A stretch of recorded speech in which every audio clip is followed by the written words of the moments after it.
Hello everyone. Last lecture में हमने पढ़ा था हॉरिजॉन्टल एयर प्रेशर बेल्ट्स के बारे में। जब हम वो लेक्चर पढ़ रहे थे तो उसमें एक टर्म आया था कोरियोलिस फोर्स। तो आइए आज इस फोर्स के बारे में थोड़ा सा जानते हैं। जैसा कि मैंने लास्ट लेक्चर में भी बताया था, direction of the surface winds दो चीज़ों पे डिपेंड करती है। एक है प्रेशर ग्रेडियंट और दूसरा है rotation of the earth. Pressure gradient means pressure difference, यानी विंड्स हाई प्रेशर से लो प्रेशर की तरफ फ्लो करती हैं। और दूसरा है रोटेशन ऑफ द अर्थ, यानी जब अर्थ अपने एक्सिस पर रोटेट करती है तो उसकी वजह से सरफेस विंड्स अपने डिटरमिन्ड पाथ से डिफ्लेक्ट हो जाती हैं। तो जो फोर्स इन विंड्स को डिफ्लेक्ट करता है उसे हम डिफ्लेक्शन फोर्स कहते हैं, और उसी फोर्स को नाम दिया गया है कोरियोलिस फोर्स। तो आइए अब इसके कुछ पॉइंट्स हैं, उनके बारे में हम थोड़ा ब्रीफ में समझने की कोशिश करते हैं। पहला है कि कोरियोलिस फोर्स अपने आप में एक फोर्स नहीं है, क्योंकि ये अर्थ के रोटेशनल मूवमेंट की वजह से एक इफ़ेक्ट प्रोड्यूस होता है। इसीलिए ये वास्तव में एक्चुअल में ये एक इफ़ेक्ट है, तो इसे हम कोरियोलिस इफ़ेक्ट भी बोलते हैं, लेकिन इन जनरल हम इसे कोरियोलिस फोर्स के नाम से ही जानते हैं। दूसरा, इफेक्टिव ऑन मूविंग ऑब्जेक्ट, यानी कोरियोलिस फोर्स किसी स्टैटिक ऑब्जेक्ट पे उसको ये अफेक्ट नहीं करता है। ये सिर्फ जो मूविंग बॉडी होगी, जो बॉडी मोशन में होगी, सिर्फ उसी पे अपना इफेक्ट दिखाता है।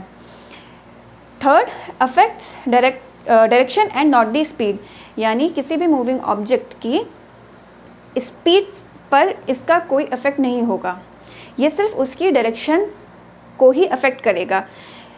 से फॉर एग्जाम्पल, अगर हमारी विंड अगर x किलोमीटर पर आवर की स्पीड से आगे फ्लो कर रही है, तो ये ना तो उसकी स्पीड को घटाएगा ना बढ़ाएगा, ये सिर्फ उसको उसकी जो नॉर्मल पाथ है उससे डिफ्लेक्ट करेगा।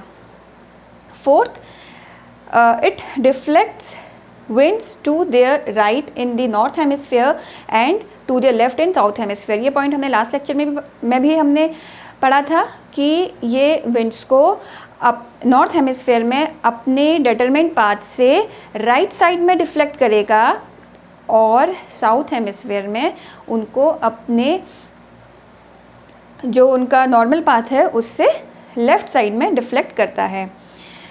Last point, magnitude of deflection is directly proportional to these three things, यानी कोई भी मूविंग ऑब्जेक्ट कितना ज़्यादा डिफ्लेक्ट होगा, उस पर कितना ये फोर्स कितना ज़्यादा कारगर होगा, कितना ज़्यादा उसे इफेक्ट करेगा, तो उसका मैग्नीट्यूड तीन चीज़ों पे डिपेंड करता है। पहला, साइन ऑफ द लैटिट्यूड। से फॉर एग्जांपल, अगर हम इक्वेटर की बात करें तो इक्वेटर 0 डिग्रीज पे है, तो यानी साइन 0 डिग्रीज कितना होता है, 0।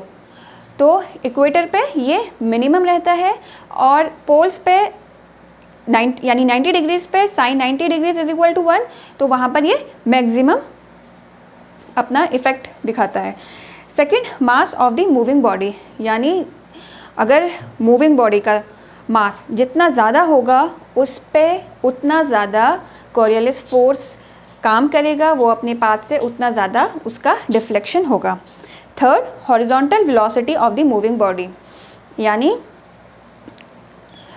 जितना ज़्यादा मूविंग बॉडी की हॉरिजॉन्टल वेलोसिटी होगी उतना ज़्यादा ये उस पर काम करेगा।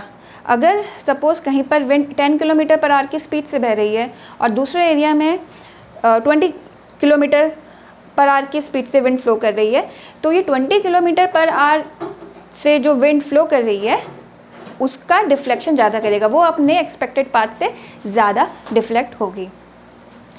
तो यही सब था कोरियोलिस फोर्स के बारे में। नेक्स्ट लेक्चर में हम पढ़ेंगे प्लैनेटरी विंड्स के बारे में। तो अगर आपको ये समझ आया होगा तो प्लीज़ मेरी वीडियो को ज़रूर लाइक करिएगा। Thank you.